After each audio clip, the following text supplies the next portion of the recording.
Hello, pre-calc. This is Unit 10, Trig 1. This is the review of all the Algebra 1 and 2 trigonometry that we went over in class. You asked for a video, so here's a quick video of everything that we did in class, okay? So first off, you remember SOHCAHTOA, hopefully, from Algebra 1. Sine is opposite over hypotenuse. Cosine is adjacent over hypotenuse, and tangent is opposite over adjacent. Now that's found when you draw the triangle, as long as you mark the theta, then opposite theta would be your opposite side. And if you were finding this angle, then this would be the opposite side, okay? Your hypotenuse is always opposite your 90, so that never changes. It's only these two that change, okay? Degrees to radians, you multiply by pi over 180. Radians to degrees, you multiply by 180 over pi.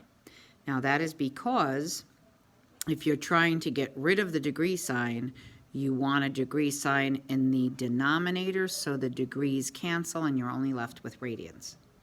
Okay, whereas over here, you want the degree symbol in the numerator so that when this cancels, if there's a pi in it, the pi's cancel. If there isn't a pi in it, you're just going to get a decimal answer, but the degree will never cancel, so degrees are in the end, okay? All right, so in a unit circle, uni, means the radius is equal to 1. So now we're talking about trig, so we no longer have an xy coordinate, we have a cosine theta, sine theta coordinate. Okay, alphabetical, just like xy is alphabetical, just like domain and range are alphabetical, okay? So if we look at a unit circle, this would be your y, this is your x, normally, okay? And you have quadrants 1, 2, 3, and 4. Now, in trig, this is no longer your x-axis, it is your cosine theta axis. So this is going right on the cosine axis with a radius of 1. This ordered pair would be 1, 0. With a radius of 1 up, that ordered pair would be 0, 1. And the vertical axis is now sine theta, okay? With a radius going left would be that ordered pair, negative 1, 0. Radius of 1 going down, 0, negative 1. Okay? So this is 0 degrees, 90 degrees, 180 degrees, 270 degrees, 360 degrees. Or you know, or you should know, that 180 is equivalent to pi. So it's 0, pi, 2 pi. So if I go halfway to pi, this is half pi, pi, 3/2 pi, 2 pi, okay? So if this is a radius of 1, then this is a radius of 1, and this would be your cosine and your sine, okay? Because cosine is always horizontal, sine is always vertical. Like a sign on a wall, it hangs on a wall, a sign, right? So that's always your vertical, okay? Maybe you remember your Pythagorean identity, cosine squared theta plus sine squared theta equals 1, okay? That's something we'll talk about later as well. So if you know this, then everything else falls into place with your quadrant angle chart. Okay, so 0 degrees would be 0 radians. That's this ordered pair. Cosine, sine. So 1, 0. Cosine is 1, sine is 0. At 90 degrees, or pi over 2, that's this ordered pair. Cosine is 0, sine is 1. At pi, or 180 degrees, the ordered pair is negative 1, 0. Negative 1, 0. At 3 pi over 2, or 270 degrees, so this is really the 270, this is really the 3 pi over 2, sorry about that. The ordered pair is 0 for cosine -1 for sine. And then we're back to the 360 or 2 pi. So this is my 2 pi. This is my 360, which is the same exact thing as this, 0, 1. Okay? So our two main trig functions that are sine theta and cosine theta form tangent theta, right? Because tan theta is equal to sine theta over cosine theta.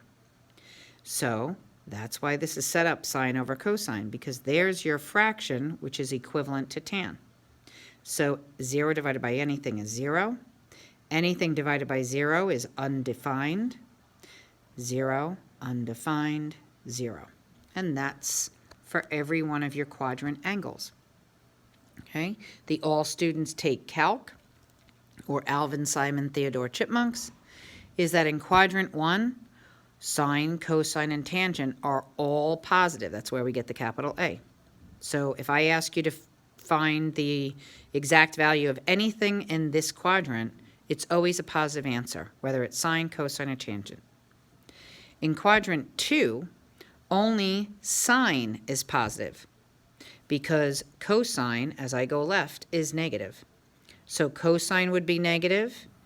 Tangent would be negative because it's sine over cosine, so negative, positive divided by negative would be negative. So sine is the only positive in quadrant 2. In quadrant 3, tan would be the only positive because left on the cosine axis is negative, down on the sine axis is negative, so cosine is negative, sine is negative, but a negative divided by negative is positive. So tan is the only positive, and then last one, cosine's the only positive, okay? So cosine and tan would be negative here, sine and cosine is negative here, sine and tan is negative here, okay? Then reciprocal functions, as a quick review, sine, the reciprocal function of sine is cosecant, okay? That means 1 over cosecant equals sine, or cosecant theta is equal to 1 over sine theta. Cosine theta's reciprocal is secant, so 1 over secant, or secant is 1 over cos. Tangent is 1 over cotan, or cotan is 1 over tan. Reminding you also that if tan is sine theta over cosine theta, then cotan is cosine theta over sine theta. Okay? Bow ties. Bow ties are how you find your reference angles. Your reference angles are always positive, acute angles. Okay? So they always root to the x-axis. Think about a bow tie. If you were putting a bow tie on, you pull it sideways when you tie it. Okay? You pull it out to the sides to tie it. You don't pull it up and down to tie it. So you're always going to root to the 180 or the 0,360. And that's for the Q-cipher. Okay? The Q stands for the quadrant it's in. And then the S stands for the sign, whether it's going to be positive or negative based on your all students